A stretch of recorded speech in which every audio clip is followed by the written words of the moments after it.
All right, we are going to be talking about feedback and performance improvement. This kind of marks a shift within the class.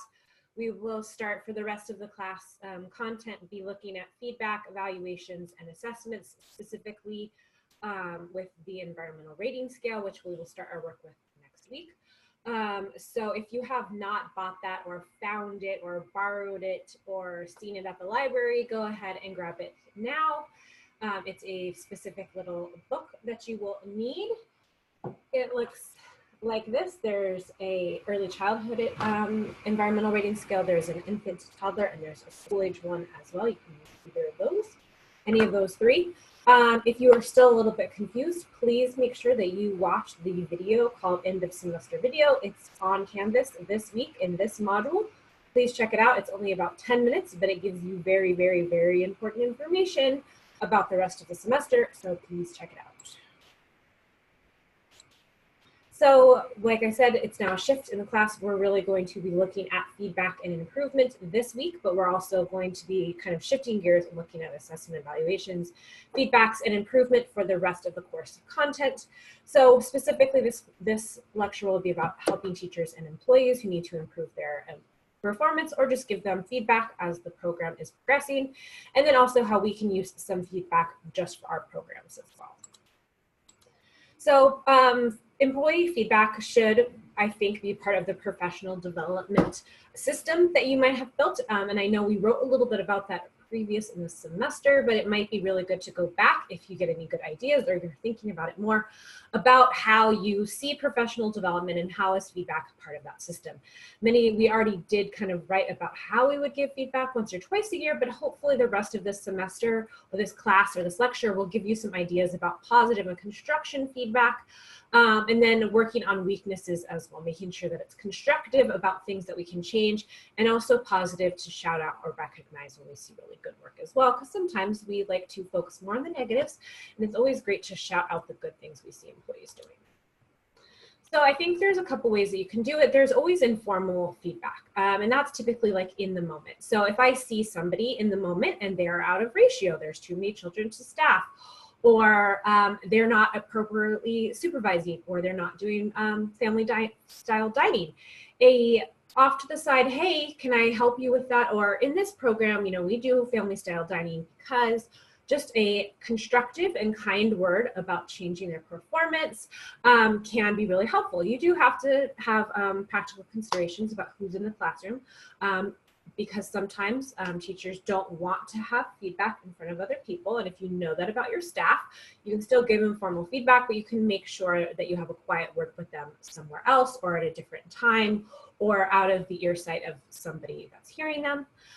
Sometimes people don't mind. And once again, if it's a constructive, kind word about changing what they're doing, then it shouldn't really be a big deal. You don't have to write them up. It doesn't have to be a sit down in the meeting or you know, coming into the office. It could just be helping that person remember what is going on in the program, and especially if you have a new shift in like a policy or you're changing how you're doing toothbrushes or anything like that. This type of informal feedback is really, really important because you can see if your staff has compliance with the new policy, and also make sure that if there's little things that are hard for like an infant room to do versus a toddler room or a preschool room, then you can help that infant room be compliant with the policy. But also, you know, working with infants is really different than a 3-year-old. How can you support them through that as well? Also mentoring and coaching sessions, you know, if you're working specifically as a mentor and coach and out of the supervisor-employee relationship, then informal feedback is a lot of that process. You're constantly talking and working through their own issues with the classroom or issues with children, things like that. If you're person that you're working with as an adult learner or just as the person that you're supervising is kind of struggling with issues, you might want to also keep a record of your informal feedback that you're providing this person. First of all, as proof that you are working with her, that you're giving her gentle adjustments to her teaching practice in the moment. So I might go back to her employee file and have an informal feedback log that tells all of the times that she was informally given feedback in order to improve her performance. This is great for some people. It's a great way to assess what's working and what's not. So if they're really good at one thing, but they really struggle consistently with like lesson planning, if it's not working, what's the next step? In most cases with lesson planning, if you're giving specific feedback in a certain way, maybe you need to reassess what you're doing. Maybe this adult learner needs to go back to school and hear it from a teacher or from a workshop. Maybe you and her, you're not getting through in the ways that you teach and she needs to hear it from somebody else. And then also if it was a larger issue than lesson planning, then there might be next steps that include a plan of action, a performance improvement plan, or up to termination of employment as well if it was like a supervision issues. It is really good to keep proof. If you have a person that's really struggling and you're not sure if this is a good working relationship, having proof that you worked with them can be really, really helpful when you get to the plan of action, which we're going to talk about later. So you can say, look, these are all the ways that we're trying to give you constructive criticism about your teaching practice in the moment, and you're still unable to change your practice with the help of me, with the help of a mentor, with the help of a coach. So you now need to be on a plan of improvement or an action plan so that we can change your improvement. And if you do not do this, these are some of the consequences that you can have, which could be up to termination because we are an at-will state and we don't need to have cause for termination. There's some caveats within that, but it's really important to have proof that you were working with the person. Specifically, if you're working in state-funded, federal, military, any of the larger programs that have more HR departments and also have more regulations and guidelines when terminating employment, having proof, solid proof over many, many months of ways that you were supporting somebody in changing their plan or improving their work is really, really important if you are going to terminate. A lot of times people think, oh, you can never fire a state employee or you can never fire a federal employee. Not true. I have fired many federal employees and many civil servants in my day because I hate to fire people. Like, I don't want to brag about that or anything like that. Firing people is terrible. It's one of the hardest parts of doing my job. But sometimes you have to do it in order to have a great program. And if that person has shown that they are unwilling to change and be better for children, because at the end of the day, we shape children's lives. And if they are not willing to shape it in a positive way, then our working relationship needs to come to an end. So this is the best way. If you have somebody who is showing that they are incapable of improving their performance in order to work with children, then keeping a record of the formal and informal feedback is really important as well. So most of what I've talked about has been negative, but there are also really positive ways that you can provide feedback informally in the moment as well. Like, I love that your song that you sang in Circle Time was so awesome. I've never heard that song before. Could you share it with me so I could share it with the rest of the staff? Anything like that, like simple, like, you're awesome, I love that you did that, or nice work in a challenging moment with the parent, you handled that so well, you kept your cool, you were so polite and respectful. Thank you for being such a great employee. Just verbal things like that can really go a long way informally in the moment. When you see something great, tell them about it. Formal feedback as well. So this is typically written and prepared feedback for employees, but when I'm considering feedback is not the idea of being written up. Or a plan of action, which we're going to talk about later, but it's feedback prepared for employees. Typically, it's like within the PD system, that kind of feedback about how your year or your half year or your quarter has been so far. What are your strengths? Where are the places that you've shown great improvement? And then what are some of the other vulnerabilities or areas that you're going to work on as well. Typically, programs do performance evaluations or performance feedbacks or anything like that 2 times a year, but some programs do it more, sometimes do it less.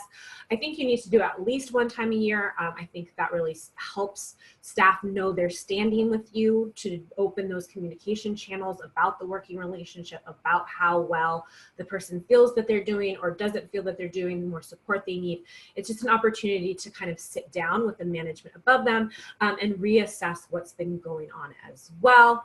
And this is something that you could formalize and bring into the PD system, and that's kind of what we were working on a couple of weeks ago, is when would you provide feedback? But I don't like to think about it as written up, even if there are a lot of areas that they need to have strength. What are the ways that we can help them as well? And then with this as well, employee recognition kind of goes with informal feedback or positive feedback. So it can be informal or formal. But it's just, I think it's good to have a plan to recognize your staff. You've kind of thought about it. Sometimes it happens really, really organically. I share in this week's discussion post about kind of love notes that we wrote to each other at Valentine's Day. It was just, I love working with you because, I love working with you, Jane Doe, because you are such a wonderful, caring nurturer for the infants in our infant program.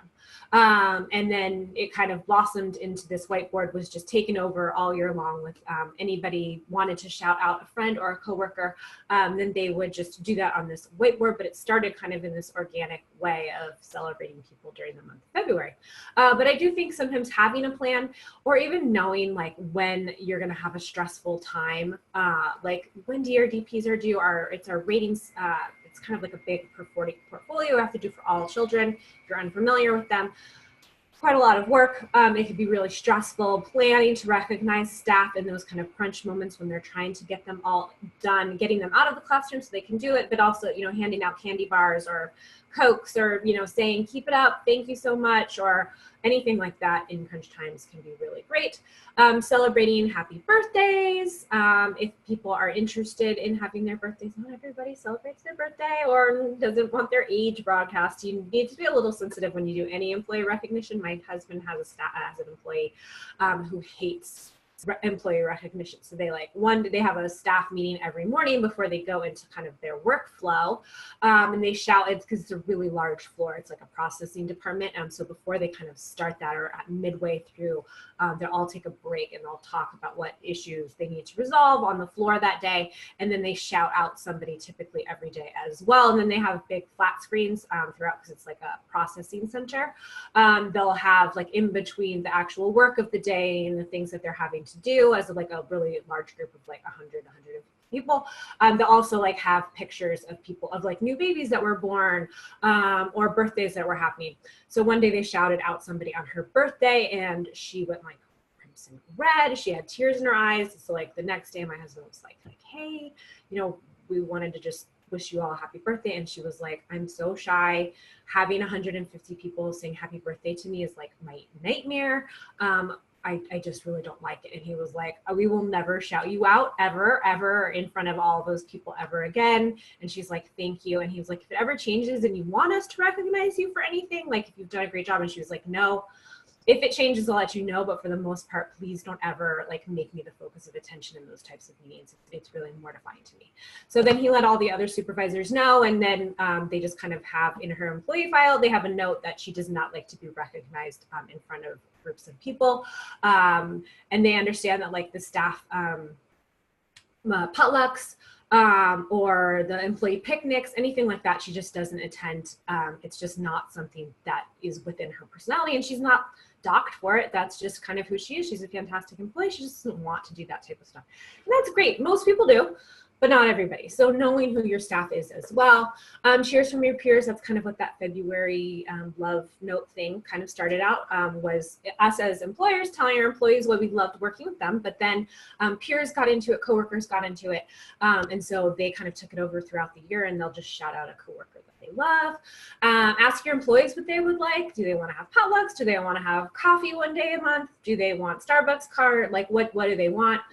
We had a silly little trophy that we would do when we would pass around to different classrooms. So like a door decorating, or one time we had a robot making contest for our school age classrooms. We had a few, and then we had the younger kids, like the toddler and preschools, vote on the robot that they liked. It was like made out of like cardboard and recycled materials. It wasn't like a real robot. But the little ones voted on the ones they liked from the different school age classrooms. And then that classroom got the trophy. So in different ways, each classroom would always have the chance to have the trophy or compete for the trophy. And they liked that as well. Some people are super competitive in a fun way. And they like to see who got the trophy and who didn't. And then individual interests as well, shouting out that people have individual strengths, individual accomplishments outside of work. If somebody finishes an Ironman or graduates and gets their AA degree, whatever it is, celebrating them for that as well. There's so many employee appreciation ideas out there, and some of them can be fairly low cost. Some of them do have a cost involved, and I know we're always conscious of that, but there are cheap ways that you can tell people how much you appreciate and love working with them. So we're going to jump into kind of job performance issues. So I'm kind of coming at this as a plan if somebody is struggling with their job. So it's for all staff, not just kind of new hires. New hires, we're supporting them in learning about our program. But for new hires and for all staff, we always want to start with informal supervision and mentoring. So mentoring and coaching is really important. And then that informal feedback is really important as well to help them with their job performance. And then we also typically have formal observations as well, where we're sitting down, having a formal observation and providing formal feedback that way as well, based on an objective observation that we've seen in the classroom, or even our rating scale that we'll talk about later as well. But this is also formal communication of measurable and achievable ways to improve job performance. So if you've seen some issues, supervision, lesson planning, working with children, challenging behaviors, talking with parents, anything like that, that is enough of an issue that it's affecting their performance or affecting the work that they do in the classroom, then you're most likely going to need to have a conversation with them. And we're going to really focus on plans of actions today. So I do really, really like a plan of action because I think it gives somebody, if you've done informal feedback, if you've done formal feedback, you've done formal observations with formal feedback, you've done all of the steps to get there, and there are still issues. This is a great way to give somebody kind of a last chance before termination of their employment. Sometimes you will have an egregious breach of contract. So if they leave children unsupervised, if they are disrespectful to a horrible degree with a parent, if they put a child in an unsafe situation, those types of things is probably immediate termination. So if children get left alone on the playground or a child gets left in the classroom, in most cases within our programs, that should be immediate termination of employment. The number one thing that the teacher has to do is supervise and keep children healthy and safe. If they can't do that, or there was such a big mess up with that, then in most cases, not all, but in most cases, that's just immediate termination. But if somebody is showing issues like children are being supervised, but maybe they're just a bit out of ratio, like consistently allowing that without letting their supervisor know that they have 13 when they should have 12, or they are consistently outside, but their monitoring of different parts of the playground is not great. So children are being hurt, they're falling in sand, they're getting really clumped up, and teachers are just not paying attention to it. That might be if you've given somebody, training on this is playgrounds, this is what we expect from playground safety, this is what you should do then, this is how you should sweep, this is why you shouldn't, sit down and have a conversation with a former staff member or a current staff member on the playground or through the gates or anything like that. So if you've given formal and informal feedback to help them be better supervisors on the playground, but they're not, then you might need to start a plan of action. So other issues could be attendance, behavior, or any kind of ability to do your job, like discipline, conform to your discipline policy for children. All of those types of things are issues that we might have. So your online assignment this week is to write a plan of action. I've given you the template, and I'm going to stop in a minute. I'm going to share with that form. I'm going to show you what's going on in line. So use the template that I've provided. So just download it, save it, fill it out, and then resubmit it back up onto Canvas. So you're going to fill out the areas in red, and then you're going to save it, and then you're going to resubmit it on Canvas. So I'm going to do all right, so here we are online, we are on Canvas. So this is week 12 right here. Let me get out of that. So here's week 12. This is the end of semester video that I already talked about. It's really, really important, please, that you watch this and know when the final is and know what books you should be buying and where you should observe if you don't have a classroom to observe for the Eckers paper. When is the Eckers paper due? All of those types of things that are kind of coming up in the next couple of weeks. I have a video. It's only 13 minutes, I believe. So please watch the entire thing because it's going to give you most of the questions that you might have as we're kind of wrapping up the rest of the week. And it's also really important that you watch this so that you know when the final is due and important things there. that. So that's the end of semester video. Here's the plan of action assignment where you're going to submit it, but here's the plan of action template that you're going to be doing, and here's an example. So I'm going to go to the plan of action template right now to show you what you're going to do. So download and save this. You don't have to give me a name. All I want is the things that are red are you're going to fill out. So is this a verbal warning? And is this a first written warning? Is this a second written warning or a final warning? So you're coming up with like a scenario in your mind. So maybe you are a supervisor or a teacher right now. You're thinking back in your mind to a previous experience that you've had or other people have had when somebody is struggling with job performance. So you can just kind of make this up based on scenarios, maybe thinking I'm a mentor teacher and I've been struggling with a specific idea. You're not shouting out anybody, but you might be thinking in the ahead, when I'm a supervisor, you know, if somebody's always late, how can I support them in not being late? Because being late affects our schedules. It affects when people can go on lunch, and people start to get crabby if they're 5, 10, 15 minutes late for their lunch, which affects our break schedules. What if somebody doesn't get a break? That would be awful. So people do need to be early, or on time at least. Then choose an option. Is this a policy and procedure violation? So do you have a specific policy within your program and they violate it? Is it performance? Is it absentee, tardy, always being late, not coming in? Or is it behavior and conduct infraction? So a policy or procedure would be something like, so if you have a specific policy, like a discipline policy, and the teacher broke that by being inappropriate with the child, that could be a policy or procedure violation. If it's performance as far as like, not supervising children or not following ratios, that could be their behavior conduct as well, could be being rude to parents or other coworkers as well. And they could be 2, they could be 3, they could be, you know, there can be a combination of that as well. So here you're going to fill out where it's red is where you're going to fill out. So you've clicked, once again, you've thought of a scenario or you've thought of a reason why you might need to caution an employee, either happening right now without giving me too much detail, or just kind of thinking in the future, things that you've seen that you might write a plan of action for. So choose one of these, and then you're going to write a summary of concern or statement of the problem. Then you're also going to write the impact. I think this is important, is why do we care? Because a lot of times people will be like, I'm only 4 minutes to 7 minutes late every single day. Why is that a problem? Well, if I can tell you what the impact is that when you are 7 minutes late, 2 people's breaks start 7 minutes late, which means that lunch starts 15 minutes later, which means that by the end of the day, always consistently when you're 7 minutes late, one person doesn't receive a break, or I have to come out of the office and give somebody their 15-minute break. So letting them know the impact is to your coworkers is that somebody's missing a break or is having to be braked by a supervisor who needs to be in the office or in a classroom handling other situations. So I think it's good to know what the impact is to the school, to your coworkers, or to the children and families in your programs. And then what summary of corrective action do you think needs to be happening? And then plans for follow-up as well. So you don't have to give me a specific date because this is like a made-up scenario, but you could say this, you know, plan to have somebody be on time, and then by when are we going to check back in about this as well. And then this is all really, really standard boilerplate with plans of action. So failure to make immediate and significant improvement. We've given you our expectations. So you guys can read all of this. And then this is an at-will employment, meaning that my employment has a specified term and the employment relationship may be terminated any time at the will of either party on the notice of the other. And this is really, really boilerplate. We're an at-will employment state within California. Once again, there is some issues and nuance with that as well that you might need to talk with an employment lawyer or a human resources department, but for the most part we are an at-will employer.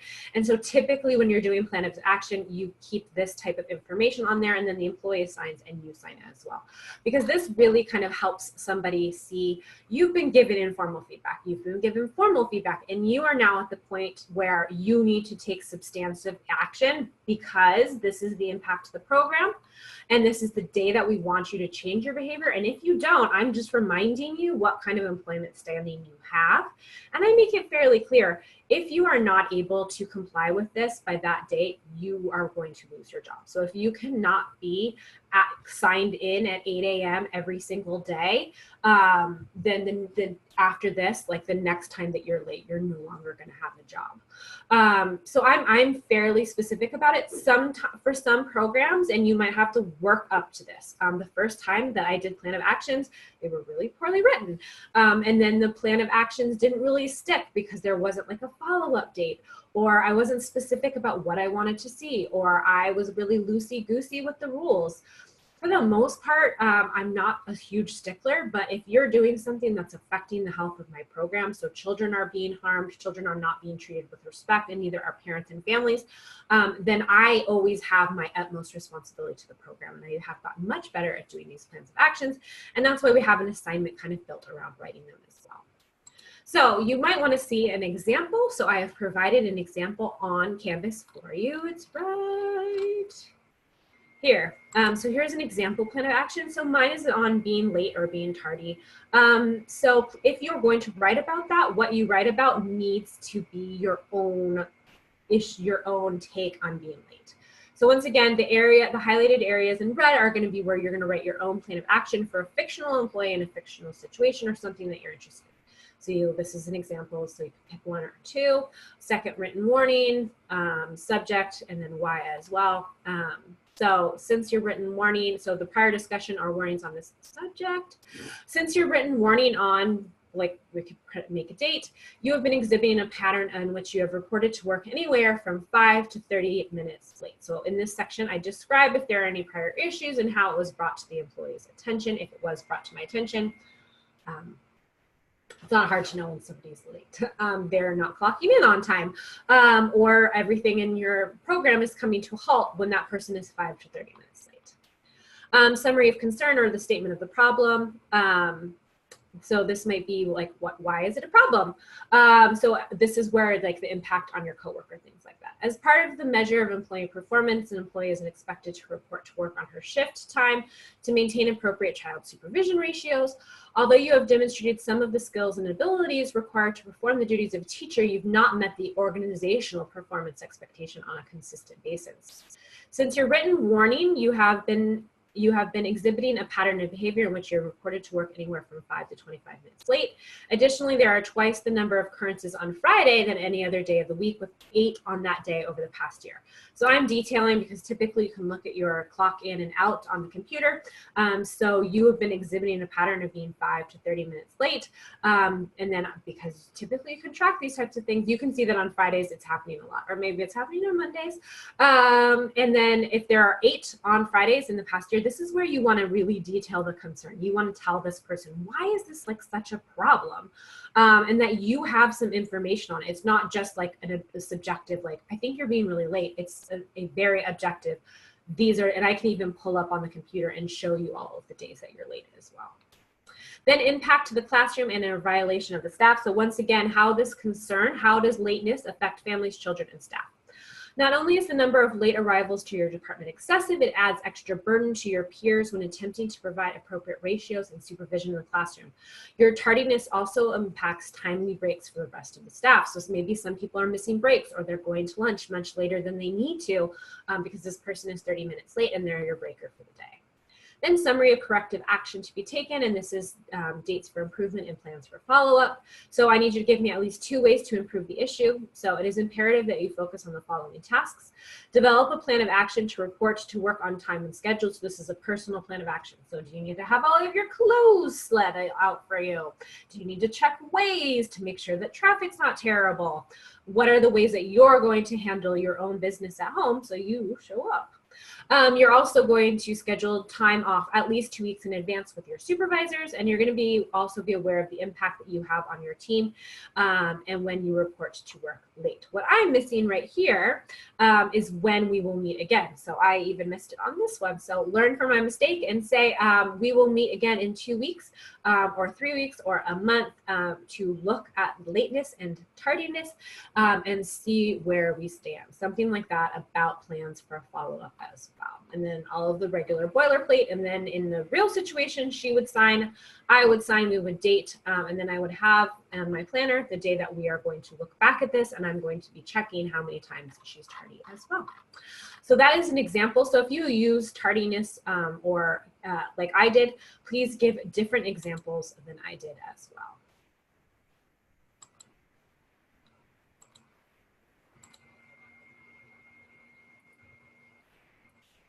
All right, so I just want to touch on contracts versus policies just for a second. So a contract is typically legally enforceable. So you most likely, everybody in your program, the parents have signed a child care contract. They get 40 hours of care at this price, and we provide it. You know, there's a lot more legal mumbo jumbo. There's lots of things that go into a child care contract, but typically it's fairly enforceable as well. So if a parent was supposed to pay you each month on the 5th and they get all of that care for a month and then they don't pay you, you could typically take them to small claims court and prove that you had this contract and somebody skipped out without paying you. It's not free reign. You cannot write like crazy stuff or intense expectations or anything like that. A court is not going to enforce everything. And it's not like, you know, you're signing this in blood and you're signing away your firstborn child in a contract. It's got to be like fairly boilerplate, like an at-will employment, stuff like that. And that's why we have employment lawyers and HR, is to help with this idea of contracts versus policies. Typically in a contract, it's understood, signed, and equally enforced for all employees. So I kind of bring that up with the plan of action, is that it needs to be understood, and that's why I'm giving you this assignment of writing somebody up, basically, and writing a plan of action is to get better at it, because like I said, it's definitely a learning process. I wasn't great at it when I first started. Through practice, you get better. And then it's signed by that person saying that they understand all of the time that you've taken to write out what is going on, what the problem is, what's the impact, how they're going to get better. This person is signing and saying that they understand it and that their employment might be in jeopardy if they're not able to change their employment. And then it needs to be equally enforced for all employees. So you need, if you're doing lateness, if one person is allowed to always be late, but you're coming down really harsh on somebody else, that's not very enforceable either, because you have a real clear double standard as well. There's other issues about protected classes and things like that as well. We don't really have the time to go into that. That's why there's human resource departments. There's also a huge amount of information online. If you are a small program, you can either get a consultant to help out with that, and that's also online. You get like a certain amount of kind of webinars with them, or trainings, or even like face-to-face internet conferences like I'm doing like right now. That's a really cost-effective way to do it. And then there is another resource, Tom Copeland, and he writes specifically for childcare, specifically family childcare. And this is kind of what he would consider an element in a contract for employment. So the name of the parties, hours of work, terms of payment, termination procedures, so they know when and how they're going to be fired, which has to do with your plan of action too. What's on the termination procedure should also echo what's in your plan of action as well. That's why we have that at-will statement most likely in the plan of action, is to also echo what's in the termination procedure in a contract. And then both parties sign, because I'm going to pay you $15 an hour and you're going to work 40 hours a week and you're not going to be late, or you're going to show up when you're supposed to and you're not going to call out all of the time. So that's why contracts are really important. So Tom Copeland, he's great. He's got a lot of ebooks that are really affordable. And he's also got a little blog and a website where he helps people as well. So this might be a great resource if you are kind of a small business owner, or maybe some of the employment law is falling onto you. It's probably in your best interest to go out and to learn more about this through Tom, through webinars, through trainings, and even online classes. At community colleges, we have whole business majors and employment classes as well, which might be a great next step for you if this is going to be part of your job. All right, so program improvement. So I am a huge fan of surveys. I actually, in my master's program, I kind of realized that I'm not good at research. I actually don't like doing research. That's why I don't have a PhD. But I do see the real value from my master's work and the research that I did have to do in giving somebody a survey. And the great thing now online is that you can send out links, or you can just it's much easier to do a survey now, or you can send an email, a SurveyMonkey, something like that. So you can survey a wide variety of people: teachers, staff, families, management teams, and higher ups, boards, governing agencies, community members, and there's even exit surveys. So I'm going to go over a couple of ways, because this is how you can get feedback from other people, not just from your staff. So staff surveys, I love just an informal staff survey. What's going well? What needs improvement? How's the work climate? Do you feel happy about coming to school? Do you not? What are some workplace ideas that you have? If it's anonymous, it might be a nice way to kind of know what's going on with your staff. How is everybody feeling? If kind of the climate seems a little cool, a little negative, asking specific questions about what you think is going on. So, and then allowing them to give you their take as well, if it's anonymous, can be a really, really great place to kind of hear without fear of retribution, kind of what's going on and maybe plans that you can make to make that better as well. You probably need a little bit of thick skin as well for doing surveys, because you might hear things that can be kind of negative, and I know that can be really hard to hear. But it is important with our programs to kind of hear, you know, the rose and the thorn in order to kind of make improvements as well. Though we can do parent surveys, which can be anonymous or they can be in person as well. Typically, there's a box in the classroom or the lobby, or you can do it online through email as well. Or you can do an exit survey with parents as well, which is great. If you do, I like doing surveys. If they're not anonymous, definitely offer an incentive to participate. Like your name will be offered in a raffle and you'll earn $50 to Target. We have 5 $25 gift cards to Target or Starbucks or something like that. Can't be anonymous typically because you need to know who to give it to. But that's a great way to actually get people to do that, is if there's going to be a reward for it in it for them. Survey questions, let me move this. So some might be written for you. So a lot of times you have surveys that are given to you by higher ups that you have to provide for especially if you're state funded, military, things like that. Somebody higher up than you who's maybe doing research for a doctorate has sent these survey questions out, or we just need to track data and see how families are responding to our programs. So a lot of times they have already been written for you, but that doesn't mean that you can't do your own for your own community and your own program on top of that as well. Or if you don't have surveys, consider doing it. Instead of a negative, frame things as a positive. So instead of what's wrong with our program, how can we improve? Typically, we like scaling as well. 1 being needs improvement, 3 is average, 5 is outstanding. That gives us better research as well. And if you're just yes, no, a lot of times you'll just hear negatives. This will give us a kind of a sense as well about where we are. Ask specific questions. You could say, how is drop off and pickup? But a subset question would be, because they could say terrible. Well, why is it terrible? Does a teacher greet you? No. Is it easy to park? No, I have to park a quarter mile away. What could make it easier? What is a struggle? Those types of things as well. Because then if it's terrible because it's hard to park, okay, then that's a really a problem that we'll have to tackle. But maybe they say, oh my God, 5 outstanding for teachers. Like once we get to the school, it's fantastic. We love it. It's just parking is such a mess that we think drop off and pick up is a mess. So you might have to do a carpool line or something like that in order to alleviate some of the parking issues. It's not going to be comprehensive as well. You can't ask every single question about every part of the program either, because that would be 500 questions. So you might, if you're noticing that parents are stressed in a specific area or that your staff needs to improve in a certain area, those are going to be the ones that you're going to target. Those specific areas where you might have concerns as well. And then you can always ask for suggestions as well. Sometimes parents have amazing ideas that you haven't considered before, or they've been in other programs that had the same issue and tackled it in a different way that might be innovative and new and helpful for you. I do like an exit survey for employees who are leaving you and also for parents who are leaving you. It's typical boilerplate, and you could just search exit survey online and have a lot of great questions, but it's typically around the ideas of why did you leave and where did you go?